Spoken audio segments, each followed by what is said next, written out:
Hello students, so today we are going to start with displacement reaction. So in displacement reaction, basically we are replacing one of the atom or ion or reactive group from the existing molecule, and we will attach another molecule or reactive group or ion with it. So that means it is a replacement reaction. Here an example is mentioned. We have X and YZ. So we have two different reactants. So from X we will attach Z with it and Z will be removed from Y. So this is called displacement. We are removing something or replacing something from existing molecule with something else. Now in this category we have two subcategories, metal displacements and non-metal displacements. So as the name suggests, in first category metals will be replaced, in second category non-metallic element will be replaced. So a metal in a compound can be displaced by another metal in the uncombined state. That means suppose we have a compound of metal and we want pure metal from that compound, then we can add another metal into the mixture which is higher reactive than initial metal. So higher reactive metal tends to combine with the given negative ions. That means it will ionize itself, and lower reactive metal will convert into metals. We already discussed this type of reaction in previous topic. In topic 8.2.1, that means in this topic, as mentioned, we have copper compound solution and we place zinc metal rod into it. Now as we discussed earlier, zinc is more reactive than the copper, so more reactive metal tend to ionize and less reactive metal tend to convert into metallic state. So copper will convert into metal from ionic state and zinc will convert into ions from metallic state. That's why you will get zinc solution and copper metal at the end of the reaction. So this is the example of metal displacement. One of the metal is displaced by the other metal, or it is replaced by other metal. And these metal displacement reactions find many application in metallurgy process.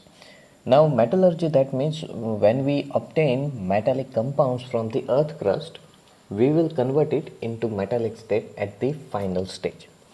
So all of the metals which we get or we use in our daily life, as for example iron, steel or aluminium, that means some of them are mixed metals and some of them are pure metals. Brass, gold, silver, etc. All of these metal will be obtained from earth crust. When we dig it from the earth crust, it is called ores. Ores contains compounds of different type of metals. We have to purify those metals and then we have to reduce those metals to obtain in their metallic state. Otherwise, naturally they are mostly in compound state or ionic state. So metallurgy is a unit in which we will discuss about this type of metal extraction from the earth crust. First we will dig the large rocks of the metal and then we will convert it into metallic state. So this is called metallurgy and you will learn about it in standard 12. There is a dedicated unit for metallurgy. And already known example is mentioned here. So first example is already known, as we discussed in copper sulfate solution. When we dip zinc rod, copper being less reactive will convert in metallic state, zinc being more reactive, it will convert in compound state or ionic state. So copper will be reduced, zinc will be oxidized.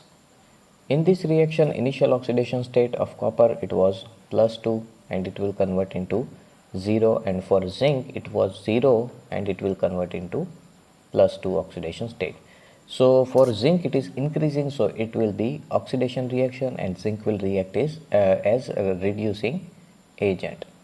Similarly for copper, oxidation state is decreasing, that's why it is reduction reaction and it will act as oxidizing agent. Sulfur and oxygen do not change their oxidation state. Initially and finally both of them have same oxidation state, +6 to +6 and -2 to -2. That means they are present as pectector ion. And second example, vanadium pentoxide with calcium provides vanadium metal and calcium oxide. So simply similar type of example is seen here. Vanadium changes its oxidation state from +5 to 0, so it is reduction. Calcium changes from 0 to +2, so it is oxidation. Now keep in mind, electron transfer must be equal in both of the half reaction, that means reduction half reaction and oxidation half reaction. Let's verify it from this given example. As we can see, we have vanadium, total 2 atoms in one vanadium pentoxide molecule. One vanadium changes its oxidation state from +5 to 0. That means per one vanadium we have 5 electron change. Vanadium will gain 5 electrons per one vanadium atom. But we have 2 of it. And in product we also have 2 of it. So if one gains 5 electrons, that means total 2 will gain 10 electrons. Now similar calculation, let's do it with calcium. So change in oxidation of calcium is from 0 to +2. That means it releases 2 electrons. Per one calcium you will get 2 electrons. But we have 5 of it. 5 in reactant side and similar 5 on product side. So if one releases 2, then 5 will total release 10 electrons. So number of electrons in oxidation is equal to number of electrons in reduction. They must be equal. And you can verify it with any given reaction. As for example, in this case, copper was in +2 oxidation state, finally it is in 0, so it gains 2 electrons. So zinc has 0 oxidation state and later it is +2, so it releases 2 electrons, so total number of electrons in both of the half reactions are equal. And two more examples are mentioned. TiCl4 with Mg gives Ti plus 2 MgCl2. So initial oxidation state of Ti plus 4 after it is 0. For 1 Mg it is 0, 2, plus 2, and we have 2 of it. So total electron transfer is equal to 4 electrons in this reaction. Similarly, last reaction, Cr2O3 plus aluminium. Now Cr was in +3 oxidation state before the reaction. After reaction it is 0. Aluminium was in 0 oxidation state. After reaction it changes in +3. So chromium gets 3 electrons from aluminium. Now total number of chromium we have 2, and one chromium changes from +2 to 0. So that means 3 electron transfer, and we have 2 of it. So total 6 electrons will be transferred. For aluminium, initial oxidation state was 0, final it is +3. So for one aluminium change is 3 electrons. We have 2 of it. That means total 6 electron transfer. And as we can see in all of this reaction, one of the metal is replaced by another metal. So it is metal displacement. And keep in mind, in each of the case, reducing metal is better reducing agent than the one that is being reduced, which evidently shows more capability to lose electron as compared to one that is reduced. That means, suppose in given reaction, let's compare the last reaction, chromium and aluminium. So as mentioned in this case, reducing metal is better reducing agent. So aluminium is reducing agent in this case. So it is better reducing agent than the chromium, and that's why it is able to reduce chromium. If it is weaker than the chromium, then chromium will be able to reduce aluminium, not the given reaction. That means all of the metals which reduces the metal compounds, they are stronger reducing agent, or they have stronger tendency to lose electrons. Next of the displacement reaction is non-metal displacement.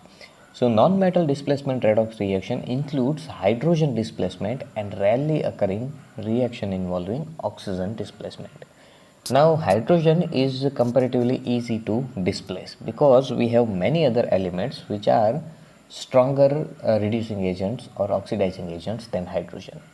On the other hand, as mentioned, reaction involving oxygen displacement are very rare because oxygen is one of the strongest electronegative elements. We only have one element which is stronger oxidizing agent, or it is stronger electronegative element than the oxygen, and it is fluorine. So if you have fluorine, then you are able to displace the oxygen. Any of the other elements are not capable of displacing oxygen. So first we will discuss about the displacement of hydrogen. All the alkali metals, that means first vertical line of periodic table or first group of the periodic table, and some alkaline earth metal, that means second vertical line or second group, calcium, strontium, barium, etc., which are good reductant, will displace the hydrogen from cold water. So as the reaction suggests, sodium when react with water, it displaces the hydrogen gas and it produces NaOH. Similarly, calcium with water produces calcium hydroxide and hydrogen gas. Reaction of sodium with water is very vigorous reaction. It evolves very high amount of heat and also it flames. That means during the reaction, when this type of reaction occurs, because of exothermic reaction, heat will evolve and with the heat produced hydrogen will ignite, and that's why it will create some spark and it also blasts. So reaction of sodium with water is very vigorous reaction. Now these metals are reactive and that's why they can react with cold water. But if you have comparatively less reactive metal, that means we need comparatively higher amount of energy. We can get it with heating the water. So as mentioned, less active metals such as magnesium and iron react with steam to produce dihydrogen gas. Because they are less reactive, they need comparatively higher energy. First two metals are more reactive, that's why without any external support they can react with cold water. So that doesn't mean they cannot react with hot water. If they are able to react with cold water, then they will react with hot water as well. So these less reactive metals when react with the steam of the water, it gives same type of reaction, MgOH twice and H2, and Fe produces ferric oxide and hydrogen gas. Now if you have even more less reactive metals, then they do not react with cold water or steam and we need acids for that. So many metals, including those which do not react with cold water, are capable of displacing hydrogen from acid. Dihydrogen from acid may even be produced by such metals which do not react with steam. That means first category, which are most reactive metals, they can react with any type of water or acids. If metal is less reactive, then we need comparatively hot water or steam, that means higher energy from the water. And if metals are further less reactive, then we need acids to get reaction from that. So cadmium and tin are example of such metals. A very few of the examples are there which do not displace the hydrogen from acid, and these metals are known as noble metals. So some of the reactions are mentioned. As we can see, zinc, it is comparatively reactive metal. It can react with hydrogen. It can react with hydrochloric acid. It produces zinc chloride and hydrogen gas. Similarly, Mg provides MgCl2, Fe provides FeCl2, and all of them produces hydrogen. So these reactions are used to prepare dihydrogen gas in laboratory. In standard 8, in the unit production of gases, we have a practical in which we use concentrated HCl and we add iron powder or piece of iron metal into it to produce hydrogen gas. So same reaction is mentioned here. So here reactivity of metal is reflected in the rate of hydrogen gas evolution, which is the slowest for the least reactive metal like Fe and the fastest for most reactive metals like Mg. Very less active metals which may occur in the native state such as silver and gold do not react even with hydrochloric acid. For such metals we need aqua regia, combination of two different concentrated acids HCl and HNO3. And most of these type of noble metals, that means gold, silver, platinum, will dissolve in aqua regia. Now in previous sections 8.2.1 we already discussed about the reactivity of zinc, copper and silver. So we already know that zinc is more reactive than copper and copper is more reactive than silver. So reactivity reducing agent strength will be zinc is more than copper, copper is more than silver. So like the metal activity series also exists for halogens, the power of these elements of oxidation agent decreases as we move down from the group from fluorine to iodine. Now simple reason, fluorine is most electronegative element than the other members of the same group, and that's why it can displace or it can give stronger oxidizing nature. On the other hand, as we move from top to bottom, oxidizing nature decreases because of decreasing electronegativity. So simply this implies that fluorine is most reactive and it can replace chlorine, bromine and iodine from ions from the solution. Similarly, chlorine is more reactive than bromine and iodine, so it can replace both of them. And bromine is more reactive than the iodine, so bromine is able to displace only iodine from the solution. So sequentially, element on the top, it can replace all of the lower elements. Okay, so in periodic table, if we talk about the halogen, then as we move from top to bottom, top side element can displace bottom side elements. And this also implies that fluorine is most reactive and it can replace all of the elements including oxygen. Fluorine is able to displace not only the remaining halogen atoms but also oxygen from the given compound. So as the reaction suggests, when we add fluorine gas into the water, fluorine is able to displace oxygen from the water and you will get HF. So oxygen gas will be evolved during this reaction and no change in oxidation state of hydrogen. So this is the reason we do not use aqueous solution for fluorine to displace chlorine, bromine and iodine, because if we use aqueous solution, then instead of replacing chlorine, bromine or iodine, fluorine will start replacing oxygen from the water. On the other hand, the chlorine can displace bromine and iodine ions in the aqueous solution as we discussed earlier. So chlorine is able to displace bromine and iodine. As we can see, it will produce KCl and Br2 or I2 gases. Now as the Br2 and I2 are colored and dissolved in CCl4, can easily be identified from the color of the solution. The above reaction can be written in ionic form as, now ionic form, that means we will simply remove spectator ions from the reaction, because as we know, spectator ion usually do not change their oxidation state, so we do not need it to actually represent the reactions. That means if we discuss these two reactions, then as we can see, oxidation state of K do not change. Initially it was +1, finally it is still +1. So if we remove the K, then you will get Br minus on both sides, then you will get Cl minus. So our reaction will be Cl2 plus Br minus, it gives Cl minus plus Br2. Similarly, bottom reaction, if we replace K or remove K, then you will get I minus and Cl minus. So these are the main ionic reaction. Now reaction 8.41 to 8.42. From the basis of identifying Br minus and I minus in the laboratory through the test popularly known as layer test. Now keep in mind, this is the reaction we actually need to use in practicals. In practicals, mainly we have three different type of practicals: volumetric titration, qualitative analysis of organic compound and qualitative analysis of inorganic compound. In case of volumetric titration, the compounds will be known to us. That means which type of chemicals are used will be already mentioned to you.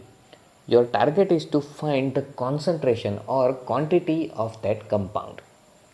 Similarly, in other two practicals, that means qualitative analysis of organic or inorganic, in that type of practicals, our target is to find the chemicals. That means in case of inorganic qualitative analysis, two different type of positive and negative ions will be provided to you, and your target is to identify the positive ion and negative ion in given sample. So if you have Br minus or I minus as negative ion in the given sample, then we can use layer test as mentioned here. So it may not be out of the place to mention here that bromine likewise can displace iodine in the solution. So bromine is able to displace iodine, we already discussed about it. Now the halogen displacement reaction have a direct industrial application. The recovery of halogen from the halide requires an oxidation process which is represented by the follow. So we have 2X minus, that means halogen as a negative ion, which can be converted into X2 gas and it releases 2 electrons. So here X denotes halogen element, whereas the chemical means are available to oxidize Cl minus, Br minus and I minus, as fluorine is strongest oxidizing agent, but there is no way to convert F minus ions into F2 by chemical means. That means For doing so, we need comparatively more electronegative element than the fluorine, and we know that fluorine is most electronegative element. So we are not able to convert fluoride ions into fluorine gas by chemical reaction. So how can we do it? By passing pure electricity into it. So the only way to achieve F2 to F minus is oxidizing by electrically. That means we have to create the solution and then we have to pass electricity from the solution so that we can get F2 from F minus.